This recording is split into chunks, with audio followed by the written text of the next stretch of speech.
Sorry ya teman-teman, saya sebulan ini nggak bisa syuting. Saya punya kesibukan yang baru teman-teman. Seperti saat ini, saya harus pergi jemput orang untuk memetik cabai teman-teman. Membantu memetik cabai karena kita sejak corona, adik saya itu nggak berani keluar rumah teman-teman. Jadi kita berpikir untuk menanam cabai di sekitar rumahnya, di belakang rumahnya adik saya. Sekarang cabainya sudah panen teman-teman, tapi salah tanam cabai rawit yang kurang laku. Jadi kita harus memasarkan di tempat yang agak jauh ya teman-teman, karena di kota Pekanbaru nih cabai seperti ini, cabai rawit itu kurang begitu jalan ya. Opernya ke pinggiran desa, pinggiran kota lah, ke kota kecil lainnya. Jadi kita untuk memenuhi panenannya harus mengajak orang yang udah biasa memanen teman-teman. Jadi harus ke Sikijang jemput orang untuk memanen di Pekanbaru. Cuman gak setiap hari sih. Ini kegiatan kalau ada permintaan dari pembeli agak banyak, baru kita minta bantuan ya teman-teman. Seperti hari ini 2 hari sekali saya harus jemput ibu-ibu di sana untuk bantu memanen ya. Jadi untuk menceritakan tentang kehidupan kami, tentang Sandi, saya sambil nyetir aja untuk menceritakan ya teman-teman, supaya video kita tetap dapat ditonton ya. Kalau nggak punya video baru, udah lama juga ya teman-teman.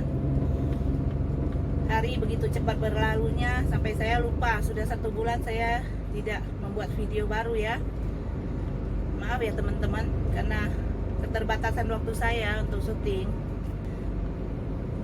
Begini ceritanya ya teman-teman. Setiap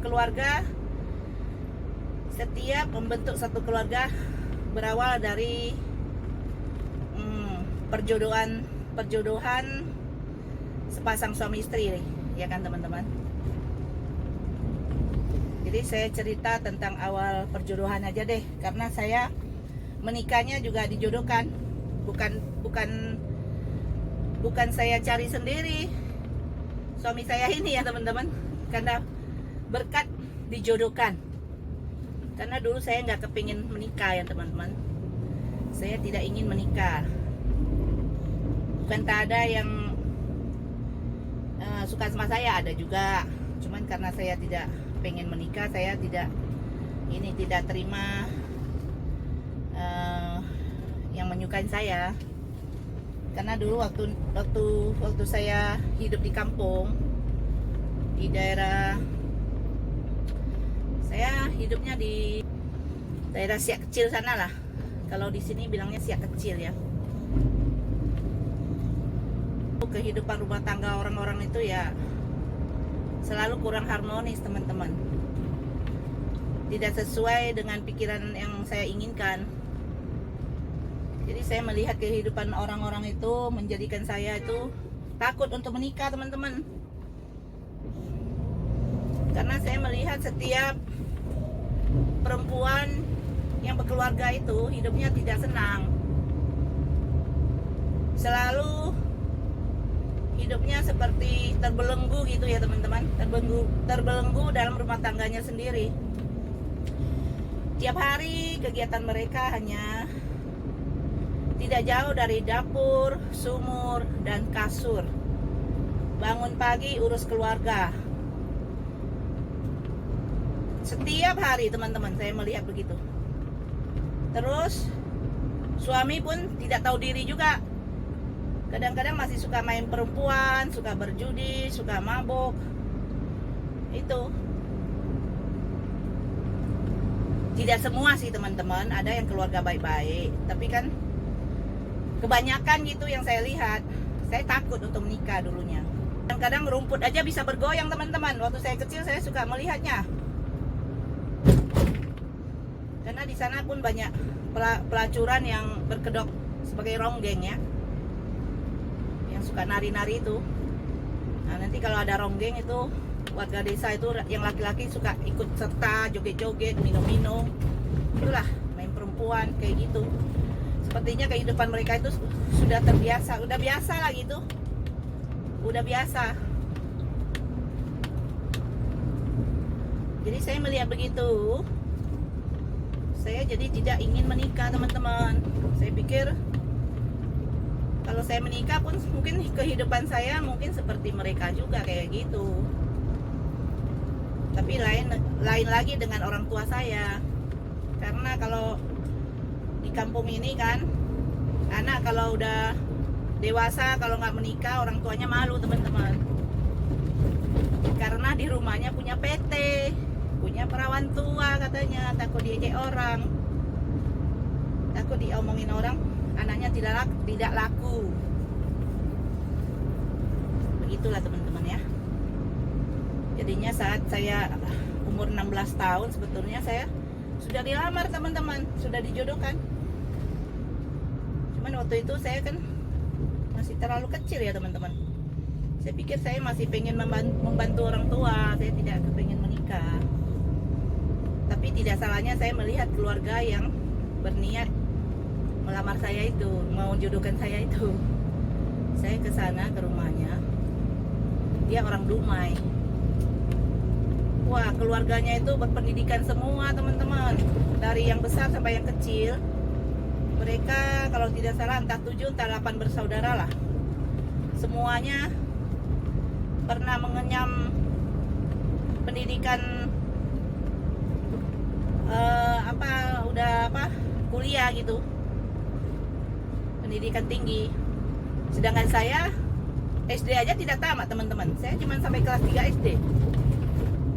Jadi saya pikir kalau saya masuk ke keluarga ini kemungkinan saya akan tersiksa karena mereka berpendidikan semua, sedangkan saya tidak, itu takut. Lalu saya bilang sama orang tua, jangan dulu deh gitu. Saat saya umur 19 tahun, nah yang ini ngomong lagi, yang pertama lamar saya ini bukan dia yang lamar sih, saya dijodohkan oleh paman saya, Kotniu saya. Dia bilang, mau nggak, orang ini baik, rajin dan pintar gitu, dan dari keluarga yang baik-baik. Iya, memang mereka keluarga yang sangat baik, saya bilang.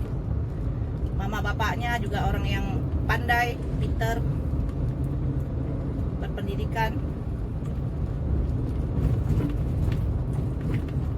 Tapi saya berpikir kembali, karena umurnya juga berbeda sama saya 9 tahun. Siu babi. Sedangkan saya siu monyet, teman-teman. Sebetulnya siu babi sama siu monyet itu kurang selaras ya kalau menurut zodiak orang Cina ya, orang Tionghoa. Itu kurang selaras katanya. Pokoknya yang umurnya 3 tahun bedanya, 6 tahun, 9 tahun itu kurang selaras. Menurut buku ramalan, saya suka baca buku ramalan ya teman-teman. Yang selaras dan tidak itu bagaimana. Jadi saya tolak lah yang pertama lamar ini. Terus koting saya bawa lagi satu orang. Siunya pun sama teman-teman, siu babi lagi. Itu orang Bengkalis ya. Dan dia bekerjanya juga bagus, udah mapan anaknya tuh. Cuman karena umur, saya pikir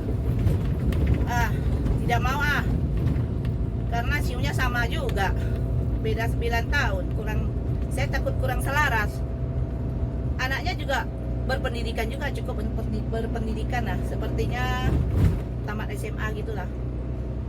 Bicaranya juga bagus, pernah ke rumah dia. Nah, setelah itu memang nasib saya hutang sama siu babi itu teman-teman. Yang ketiga dari Pak Comblang, dari saudara kami. dibawanya lah satu orang yang siung babi lagi. Ini yang sekarang jadi suami saya ya teman-teman. Saya nggak bisa lari dari siung babi ini. Ya, yang ketiga kali ini udah deh, orang tua udah ngomel-ngomel tiap hari itu. Kamu pilih yang seperti apa, yang seperti apa. Saya nggak bisa ngomong. Karena saya pengalaman masa kecil saya melihat kondisi di desa itu, saya nggak bisa ngomong sama orang tua saya. Seperti itu kondisinya. Akhirnya saya bilang, ya udahlah. Kalau memang nasib saya seperti itu harus dijodohkan, ya udah bawa aja lah orangnya ke sini, saya bilang. Wah, Pak Comblangnya bilang, itu stoknya ada 7 orang loh katanya. 9 orang ya, anak gadis yang mau dijodohkan sama calon suami saya ini. Lalu saya bilang, oke deh kalau begitu bawa dulu ke yang 8 orang itu. Nah, saya yang terakhir ya, saya bilang. Tuh, yang terakhir dilihat maksudnya. Terus Pak Comblangnya nggak ngomong apa-apa sih. Berapa hari kemudian dibawalah calon suami saya ini ke rumah. Dalam hati saya pikir, ini orang, dia orang Pekanbaru sih, tapi dari kecil dia sudah merantau, dari 16 tahun udah merantau. Udah ke Semarang, udah ke Jakarta. Dalam hati saya berpikir, kenapa anak ini di Jakarta sekian lama kok nggak cari jodoh di Jakarta, kok malah cari di daerah seperti di sini gitu. Saya pikir ini orang pasti nggak bener gitu ya kan. Kalau benar nggak mungkin dia nggak punya jodoh di Jakarta kan, begitu banyaknya anak gadis di sana gitu kan. Tapi entahlah cara berpikir orang tuanya bagaimana. Orang tuanya di Pekanbaru sih tinggalnya. Jadi begitu dibawa, ternyata orangnya cakep juga ya teman-teman. Memang beda sih 9 tahun, saya nggak begitu suka. Tapi kalau lihat orangnya, ngomongnya pinter gitu. Terus tampangnya juga boleh, oke lah. Akhirnya kami berjodoh lah teman-teman. Begitu melihat langsung dia pun suka, saya pun sedikit suka, baru sedikit suka melihat pandangan pertamanya. Tapi kan sifatnya belum. Cuman dia begitu lihat pengen langsung tunangan teman-teman, mengejutkan sekali. Dia bilang takut saya nanti diambil orang, jadi cepet-cepet dia. Seminggu kemudian dia minta tunangan teman-teman. Ada yang begitu cepat ya teman-teman. Baru saya merasakan diri sendiri seperti itu. Begitu, itulah awal mulanya saya berjodoh dengan suami saya ini. Saya pikir mungkin nasib saya hutang karma masa lalu. Kalau agama Buddha itu kan ada hutang karma ya. Hubungan antara suami istri itu ada hubungan karma masa lalu. Mungkin inilah jodoh saya. Udahlah, terpaksa saya terimalah yang beda 9 tahun ini. Memang cobaannya luar biasa teman-teman. Tapi entah karena pikiran saya yang berpikir beda 9 tahun itu kurang selaras, atau memang, tapi di buku ramalan memang dituliskan begitu. Zaman dulu kan semuanya kalau diramalkan itu biasanya agak tepat ya teman-teman. Zaman dulu punya, saya lihat buku yang kuno itu. Setelah perjodohan itu tahun 90 kami menikah teman-teman, Januari 90. Begitu menikah hari ini di Pekanbaru, besok pagi saya diboyong ke Jakarta. Nah, kalau di Pekanbaru kan kehidupan saya dari saya kecil sampai dewasa, sampai saya sebelum menikah itu, kawan-kawan saya banyak teman-teman banyak. Saya suka kami suka berkumpul, suka hahaha lah sama teman-teman itu. Sejak bawa ke Jakarta teman-teman, nggak ada satupun teman, nggak ada kawan. Itu pembantu ada 2 di rumah itu. Cuman pembantunya nggak berani bicara sama saya teman-teman. Kalau saya di bawah, mereka ke atas. Kalau saya pengen ngomong sama mereka, saya ke atas, mereka ke bawah teman-teman. Seperti takut sama saya, nggak berani ngomong. Cuman kalau kerjaan sehari-hari mereka yang kerjakan semua. Jadi saya tidak punya kerjaan, saya cuma makan tidur doang teman-teman. Baca buku lah, apalah. sedangkan suami pagi-pagi udah berangkat jam setengah 6 udah berangkat ke toko kan, tokonya di Pasar Induk Beras Cipinang. Kami tinggal di Muara Karang teman-teman, jadi jarak tempuhnya cukup jauh karena Jakarta kan tiap hari macet. Jadi suami itu pagi-pagi udah berangkat, pulang sampai rumah bisa jam 8. Jadi otomatis saya kan tidak punya temen ngobrol ya teman-teman. Saat itu masih belum ada HP, masih susah. Sedangkan telepon mahal kali kalau luar kota gitu kan. Kalau telepon ke Pekanbaru misalnya dari Jakarta itu mahal banget gitu. Jadi saya tidak ada untuk curhat, untuk komunikasi gitu. Tiap hari kayak seperti burung dalam sangkar teman-teman. Aduh, menderita sekali lah kehidupan itu. Itulah teman-teman ya. Jadi saat saya hamil pertama baru 3 bulan teman-teman, itu saya keguguran. Kata dokter hamil di luar kandungan katanya. Jadi ada pendarahan. Itu dikuret pertama kali. Udah hamil kedua baru 2,5 bulan teman-teman, itu keguguran lagi. Saya nggak tahu itu faktornya memang, tapi kata dokter sih itu hamilnya di luar kandungan lagi. Kok bisa begitu ya teman-teman, saya juga bingung. Dikuret lagi yang kedua kali. Apakah rahim saya lemah atau gimana, saya nggak tahu lah ya. Kok bisa di luar kandungan seperti itu. Nah, mungkin faktor stres juga ya, karena orang kalau tidak bicara sama orang lain itu, kalau tidak ada kawan itu sungguh suntuk teman-teman, beneran deh. Sungguh menderita sekali hidup itu. Satu hari mau lewat itu susah banget. Lihat jam terus, dari detik ke detik, dari menit ke menit itu kita bingung nih. Baca itu ya, udah matanya burem, sampai mata burem itu baca-baca. Ada Kartini dulu tuh, ada Kartini, ada bacaan lain, Intisari lah, macam-macam lah yang saya beli di Gramedia itu, buku-buku. Terus sampai saya hamil yang ketiga kalinya, karena tak keguguran, saya itu aja istirahat, aja nggak berani jalan, di dalam kamar terus teman-teman, selama 9 bulan 10 hari ya. Paling kalau bangun itu ngobrol sama suami aja. Tuh, pas suami pulang aja baru bangun. Tidur pun, makan pun di kamar. Makan aja dibawain ke kamar.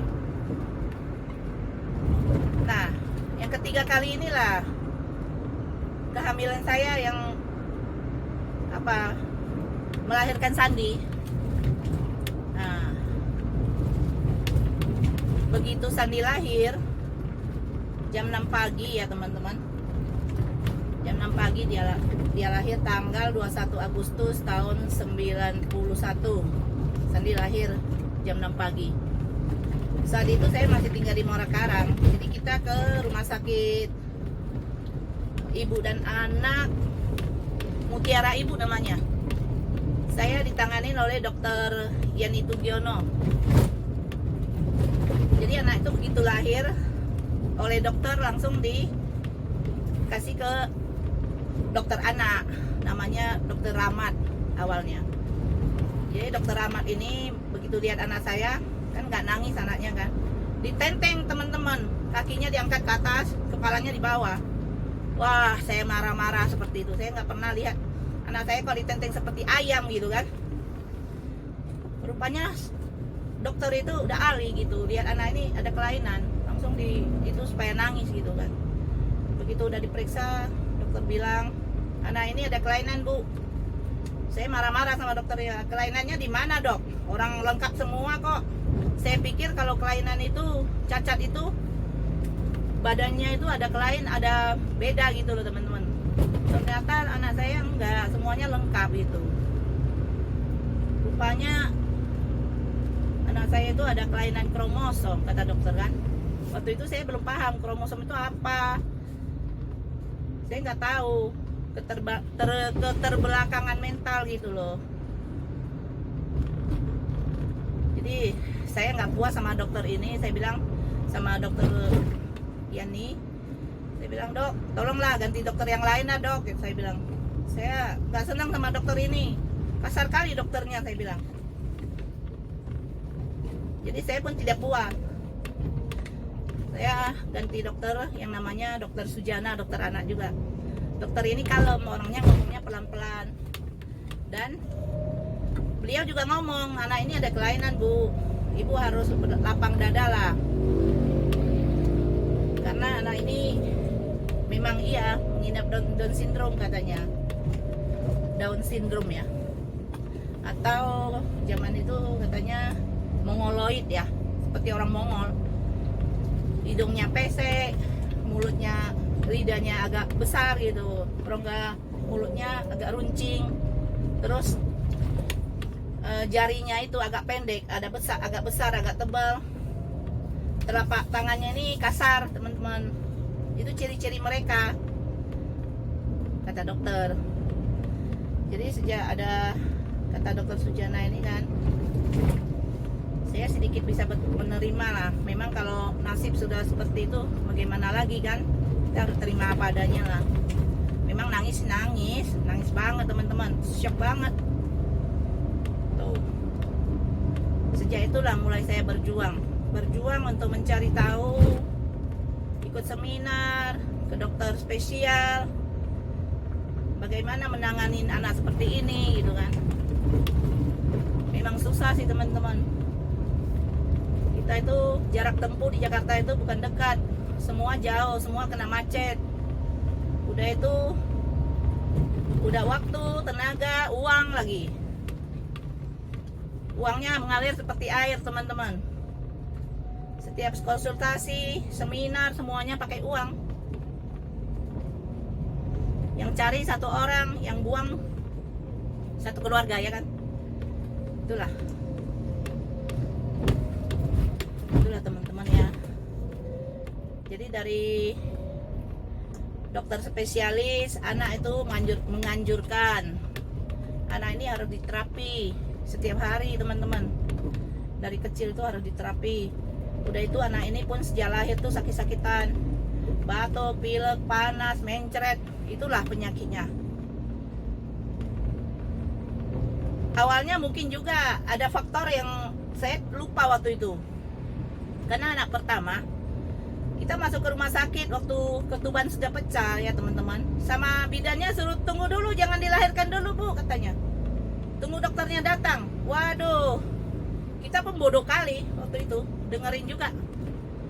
Jadi begitu anak lahir itu udah ketelan itu air ketubannya. Jadi sedikit keracunan juga anak itu. Biru. Di inkubator sampai 1 minggu baru keluar dari rumah sakit. Mungkin ada faktor itu karena air ketuban itu membuat dia tidak bersih kan waktu disedot. Jadi anak ini batuk pilek terus sampai 16 tahun itu teman-teman, baru sehat itu. 16 tahun loh selama itu. Jadi sejak itulah saya pontang-panting lah untuk terapi, latihan. Bawa udah agak besar, bawa dia ke sekolah khusus SLB kan. Jadi selama 16 tahun itu saya hidup di jalanan teman-teman, di Jakarta itu. Satu hari bisa dari pagi sampai malam baru sampai rumah. Itulah.